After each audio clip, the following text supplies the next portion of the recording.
Vamos para a coluna do Reinaldo Azevedo elencando as provas do pedido de prisão. Depois vamos trazer mais vídeos e mais materiais importantes para vocês. Gonê, provas confirmam que Bolsonaro era o chefe da organização criminosa. Vamos lá, meus caros.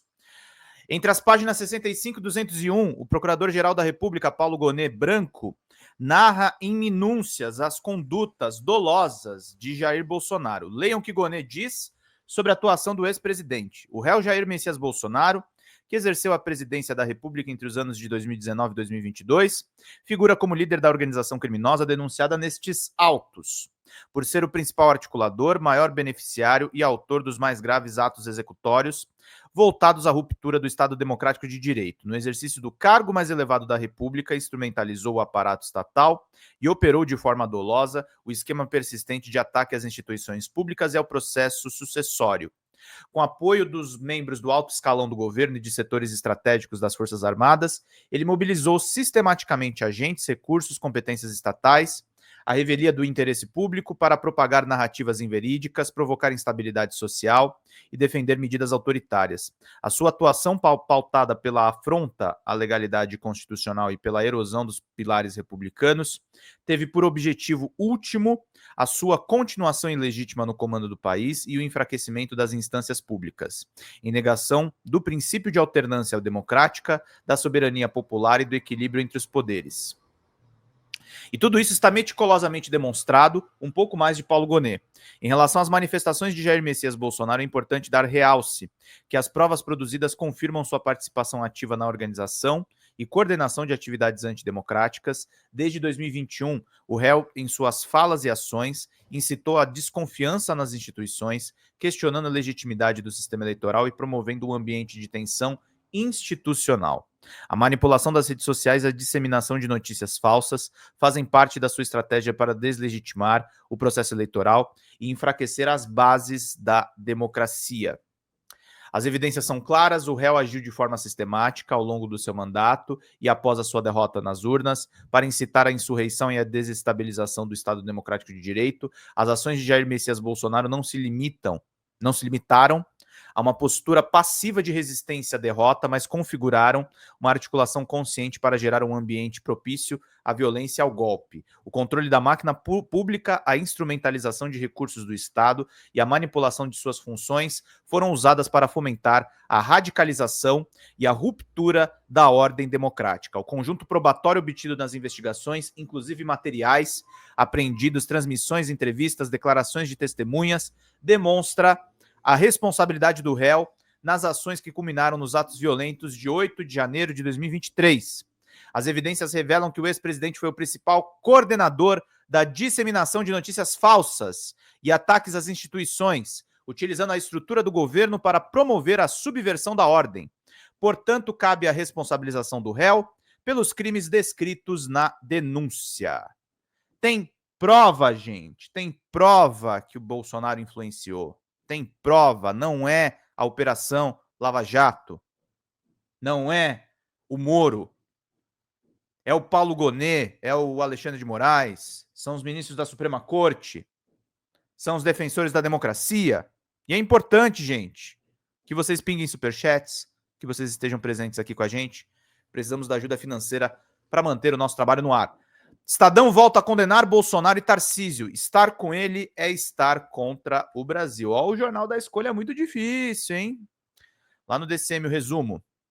O Estadão voltou a atacar Bolsonaro e seus seguidores, em especial o governador de São Paulo, Tarcísio de Freitas, em editorial nesta terça-feira. Hoje, associar-se a Bolsonaro é ser contra o Brasil, diz o jornal. Vamos trazer todas as novidades. Lembrando, gente, superchats, contribuições, estejam todos presentes aqui comigo para a gente poder fazer bem esse trabalho e a gente não deixar absolutamente nada faltando, tá, gente? A gente precisa da ajuda de todo mundo nesse processo aqui de realmente fazer bem o nosso trabalho, queridos e queridas, bonitos e bonitas, lindinhos e lindinhas. Vamos lá, gente, para a gente poder fazer bem aqui o nuestro trabalho. O nuestro trabalho. Deixa eu pegar aqui só. Pam, pam, pam. Deixa eu pegar aqui Rapidex. Vão curtindo e vão compartilhando, vão compartilhando, vão compartilhando. Importante, gente. Importante que vocês estejam todos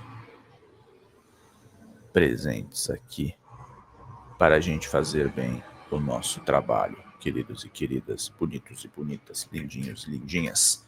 Vamos lá, gente! Estadão de esquerda, né? É o esquerdão. Os bolsonaristas tinham um nome excelente, era esquerdão. É o esquerdão. Então isso é muito importante aqui. Eu vou deixar separado uma outra coisa. E vamos lá. Para a gente seguir e fazer bem aqui o nosso trabalho, queridos e queridas, bonitos e bonitas, lindinhos e lindinhas. Vamos lá. Já está separado aqui o que eu quero mostrar. Vamos lá. O Jair Bolsonaro já não está nem aí para o Brasil. É um patriota fajuto. Ó, o Estadão sendo descolado.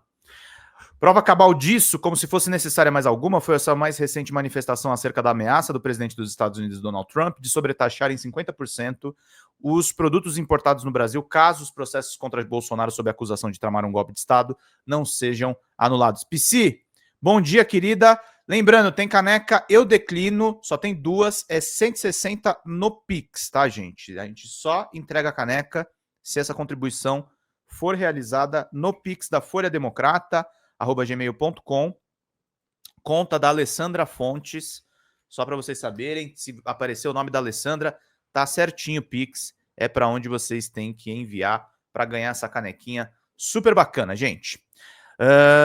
Prova cabal disso, como se fosse necessária mais alguma, foi a sua recente manifestação acerca da ameaça do presidente dos Estados Unidos, Donald Trump, de sobretaxar em 50% os produtos importados do Brasil, caso os processos contra Bolsonaro sob acusação de tramar um golpe de Estado não sejam anulados. Demonstrando preocupação apenas protocolar com os efeitos desastrosos da anunciada tarifa sobre a economia brasileira, Bolsonaro foi direto ao ponto. O tempo urge, as sanções entram em vigor no dia 1º de agosto, a solução está nas mãos das autoridades brasileiras, em havendo harmonia e independência entre os poderes, nasce o perdão entre os irmãos e com anistia também a paz para a economia. Traduzindo para Bolsonaro, basta que as autoridades brasileiras o livrem da cadeia para que seu amigão, Donald Trump, desista de castigar o Brasil. Assim, o ex-presidente age como um sequestrador que dita as condições para liberar o refém em seu poder. O refém, no caso, é o Brasil, capturado por sua verborragia liberticida. Sua derrota na eleição de 2022 mostra que boa parte do país não conseguiu sair do cativeiro, mas infelizmente ainda há alguns cidadãos aprisionados por sua retórica destrutiva. Se é compreensível para Bolsonaro e sua Grey estejam empenhados, sua Grey é muito Estadão, né? É bem linguagem de velho. Sua Grey estejam empenhados apenas em cuidar da própria vida, é cada vez mais menos tolerável que um punhado de políticos, a pretexto de herdar o capital eleitoral do ex-presidente, ainda existe entre a lealdade ao padrinho e os interesses do Brasil. Esse episódio da agressão estúpida de Trump ao Brasil escancarou de vez a pusilanimidade dessa turma. Se serviu para alguma coisa, portanto, a exposição pública do egoísmo de Bolsonaro traçou uma linha divisória no chão. Associar-se a Bolsonaro significa necessariamente estar contra o país. É assim que a sociedade deve olhar a todos que, seja por convicção ideológica, seja por cálculo eleitoral, não se constrangem em vincular a sua imagem a um sabotador do Brasil. Como já sublinhamos nessa página, passou da hora das lideranças políticas conservadoras, entre as quais se destaca o governador de São Paulo, Tarcísio de Freitas, escolherem de que lado estão, afinal, do Brasil ou dos Bolsonaro.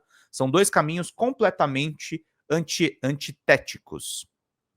A conivência com chantagem, com ataques reiterados às instituições republicanas e aos princípios do Estado Democrático de Direito, é inaceitável para qualquer um que tenha a intenção de seguir uma trajetória digna na política, muito mais a quem aspira à presidência da República. A admissão pública de Bolsonaro de que quer instrumentalizar a democracia comercial do país em troca de uma anistia é um divisor de águas para todos os atores do campo da direita que se pretende democrática, particularmente para aqueles que, como o senhor Tarcísio de Freitas, até aqui se desdobraram para manter uma convivência política ambígua com o bolsonarismo e assim conquistar o voto da oposição ao lulopetismo na esteira da inelegibilidade de Bolsonaro. Noutras palavras, Tarcísio de Freitas e as demais lideranças conservadoras terão que negar Bolsonaro se acaso quiserem serem vistas ao lado do Brasil, ou continuarão orbitando um projeto político personalista, antinacional e falido que visa apenas a impunidade do seu líder à custa da erosão das instituições republicanas. Ótimo editorial do Estadão, ele oscila um pouco, né? Ele tem uma linguagem descolada, mas ao mesmo tempo é bem o texto do Estado de São Paulo, né? Que é um texto mais empolado, todo cheio de coisas e coisas.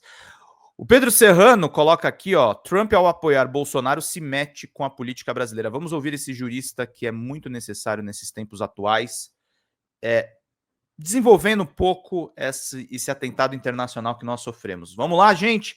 Mandem superchats. A gente precisa da ajuda de vocês. Está faltando muita meta e está faltando um membro ainda. Vamos lá. A rede dele, Truth Social, uma defesa do Bolsonaro. Eu estou compartilhando com vocês o texto e eu vou ler para vocês.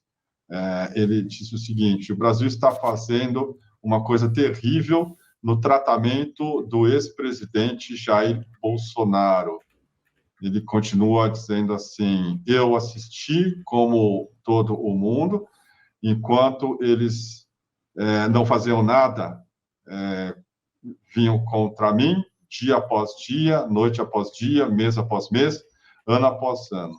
E não é culpado de nada, exceto por lutar pelo povo, com maiúscula. Eu conheci Bolsonaro e ele era um líder forte, realmente amado pelo país, que realmente amava o seu país. E também um negociador muito bom do comércio. Sua eleição foi muito parelha e agora ele está liderando as pesquisas. Isso não é nada mais, nada menos que um ataque num opositor político, algo que eu conheço muito bem. Aconteceu comigo, vezes 10, e agora nosso país é o mais quente, o mais poderoso do mundo, o mais bacana do mundo, hottest. O grande povo do Brasil não vai ficar quieto, não vai, enquanto eles sabem o que está sendo feito com o ex-presidente. Eu estarei assistindo a caça às bruxas de Jair Bolsonaro, sua família e milhares de seus apoiadores de muito perto. O único julgamento que deve acontecer é o julgamento pelos eleitores do Brasil. Se chama eleição. Deixem Bolsonaro em paz. Isso aqui foi postado às 11h46 de hoje, e está havendo agora uma série de reações, claro, os bolsonaristas estão fazendo a festa, e queria já passar a bola para você, Serrano. Como é que você vê essa manifestação direta do Trump, a primeira que ele faz a respeito do caso do Bolsonaro? Como a gente deve enxergar isso, meu caro? Boa tarde. Bem, ele está se manifestando sobre um assunto que ele, como presidente da República dos Estados Unidos, deveria ficar quieto, né? Que é um assunto interno do país, diz respeito à soberania brasileira, não é um assunto de governo, é um assunto de sistema de justiça. Quem está decidindo é o sistema de justiça brasileiro, ou seja, é uma questão de Estado, não é uma questão de governo, portanto, ele deveria realmente ter que ficar quieto, né? Mostra que ele não tem nenhum tipo de limite, esse sujeito, né? Totalmente psicopatizado, esse Trump, né? Então, me parece que isso é obviedade, ele deveria ter ficado quieto, né? Ele não pode se interferir dessa forma em assuntos internos de outro país soberano, né? Mas mostra muito bem como ele enxerga o Brasil, né? O Brasil como uma latrina dos Estados Unidos, algo do gênero. É um quintal dos Estados Unidos, no mau sentido, né? Então, eu acho que isso mostra a necessidade da gente afirmar nossa soberania, apoiar a decisão do Supremo, seja qual for, né? Bolsonaro é suspeito de ter cometido um crime grave, até agora não foi condenado, mas não há, portanto, uma certeza institucional a respeito da conduta dele, mas há uma suspeita grave, houve um crime no Brasil, isso está mais do que provado. A investigação da PF deixa claro que havia uma uma organização criminosa atuando no Brasil para dar um golpe de Estado, arrebentar com a nossa democracia, retirar os nossos direitos como cidadãos, né? É um crime grave isso, e o enquadramento é numa lei que foi sancionada pelo próprio Bolsonaro. Bolsonaro não pode se negar a aplicar uma lei que ele aprovou, né? Quer dizer, a se submeter a ela. É lei só para os outros? Quer dizer, lei penal só para os outros, para ele não? Quer dizer, então ele não tem sentido, né? Por uma série de razões aí. É um crime grave, precisa ser apurado. Ele está sendo acusado, ele não pode querer não ser acusado. O que é isso? É um aristocrata, ele se põe como aristocrata, alguém que está acima do bem e do mal, e não como um cidadão numa república, quer dizer, é o espírito antirrepublicano da extrema-direita, é assim mesmo, né? Agora, eu acho que isso aí vamos ver como é que dá o desenrolar disso. Agora mostra, quer dizer, a articulação da extrema-direita a nível global, né? Como eles estão articulados. A gente não consegue se articular da mesma forma, é uma verdade, né? Ainda não, pelo menos. O Trump, ele, em junho, também usou as redes sociais para dizer que o Netanyahu era alvo de caça às bruxas, o mesmo termo que ele usou. E o Trump criticou promotores responsáveis pelo julgamento de corrupção no Netanyahu, acusado de suborno, fraude e abuso de confiança. Essa declaração, Serrano, vem também depois da declaração do BRICS, né, que está ali, acho que vocalizando um redesenho, né, desse mundo multipolar de maneira muito, assim, clara, uma carta de intenções. Eu vou botar um trecho aqui do discurso do Lula hoje, só para a gente se localizar, e eu acho que essas coisas não estão acontecendo por acaso também, minha reação. Ó, a Xanda tá dando um aviso importante, tá, gente? Hoje é dia pra gente curtir.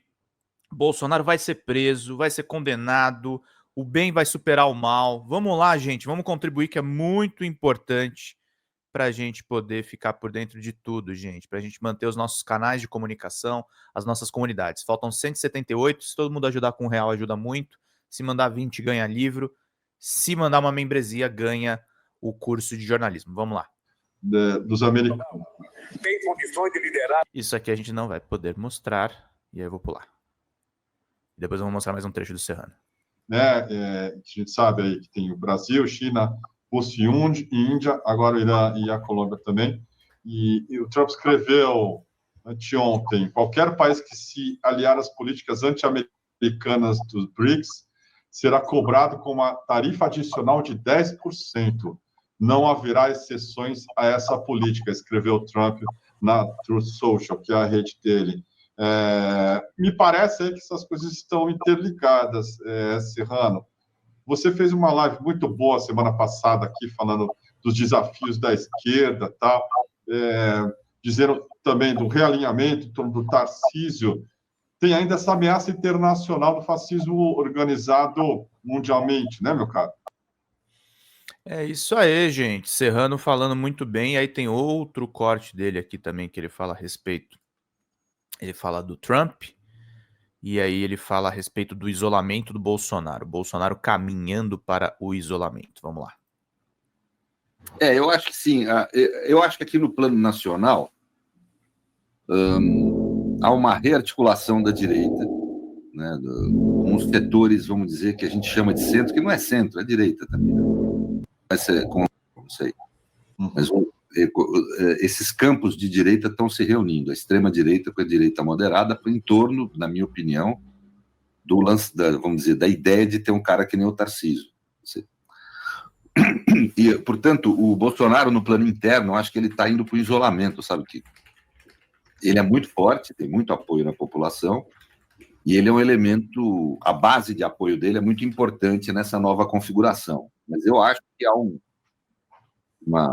setor à direita aí que não pretende que seja Bolsonaro o candidato, e estão se reunindo em torno do Tarcísio. Acho que ele é o grande nome que está surgindo aí da direita para disputar a presidência. A gente corre o risco de ter uma frente, aí vamos chamar de frente conservadora, em torno dele.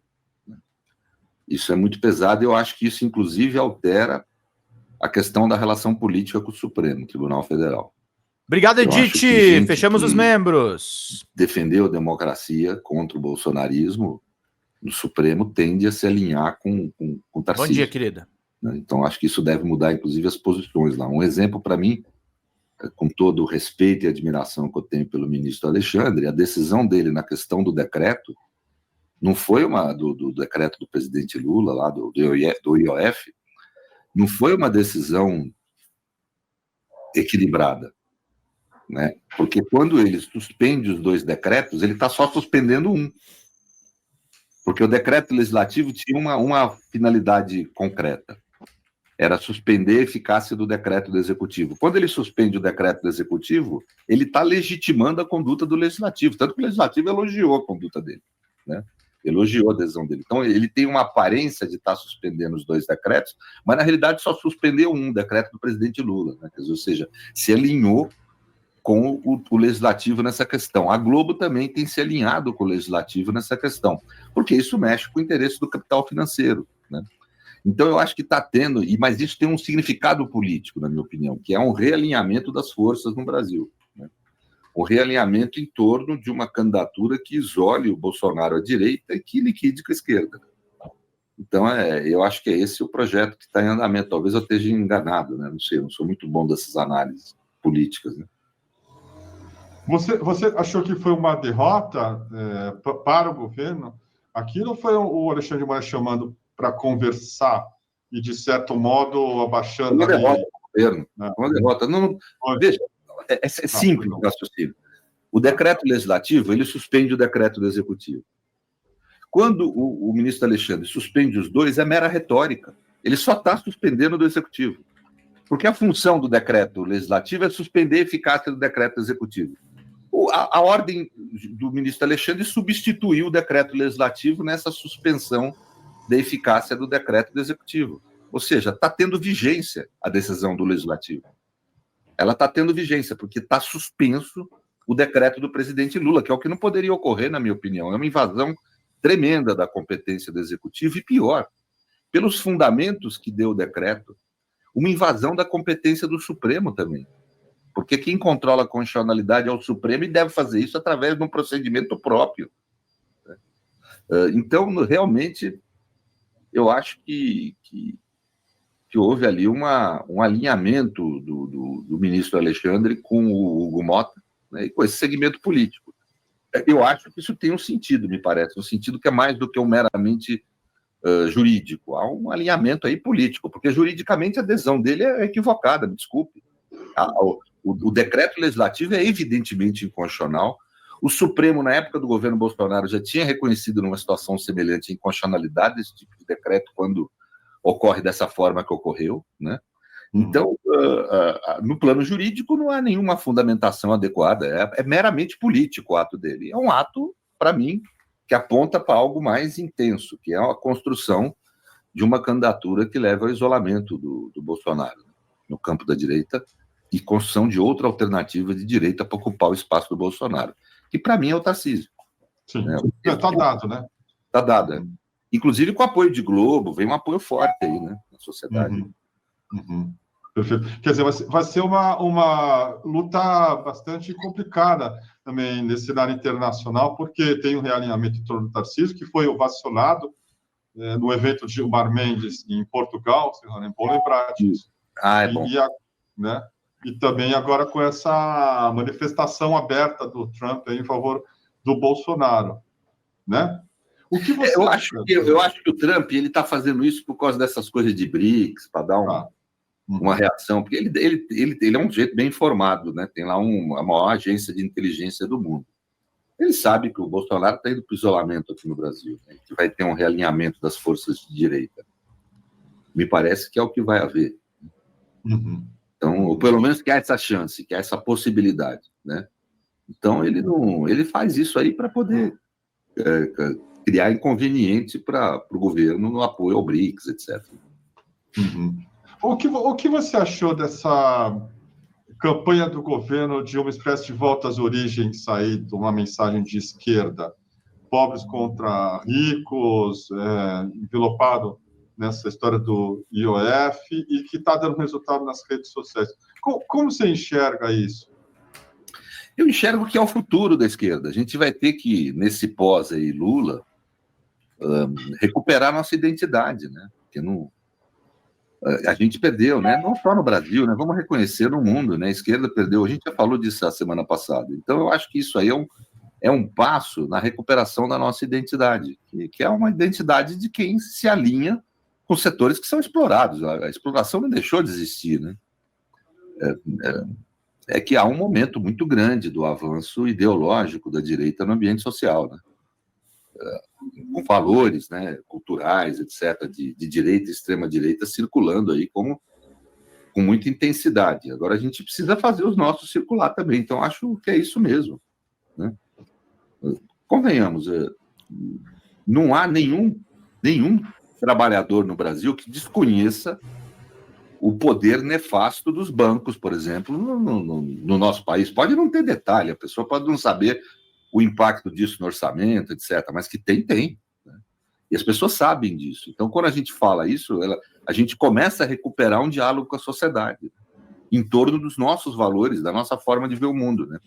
Uhum. Fala, pessoal da Folha Democrata, que é Pedro Zambarda, editor do canal, falar um pouquinho a respeito da necessidade de vocês financiarem a Folha Democrata. Gente, a Folha Democrata é financiada através de um Pix chamado Folha Democrata, é o endereço do Pix, né? folhademocrata@gmail.com. Nós precisamos do nosso jornalismo financiado por vocês que são do nosso público, porque nós passamos vários perrengues aqui com o YouTube, vocês sabem muito bem. E mesmo assim, graças a essa comunidade muito unida, a gente conseguiu fazer lives históricas, acompanhar praticamente ao vivo a campanha do Guilherme Boulos, trazer informações exclusivas a respeito de Gustavo Gayer, de Olavo de Carvalho, de todos os bolsonaristas, combater as fake news e tudo o que a gente acompanha. Por R$80 no nosso Pix você ganha um curso de roteiro para série, o que é muito importante se você é artista, roteirista, se você lida com essas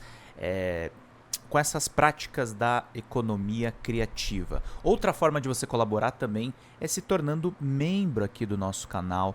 Isso é muito importante para você fazer as suas atividades por aqui, porque você tem acesso a vídeos exclusivos e nós temos um curso de jornalismo básico para você poder acompanhar a partir de R$5, que é ministrado por mim.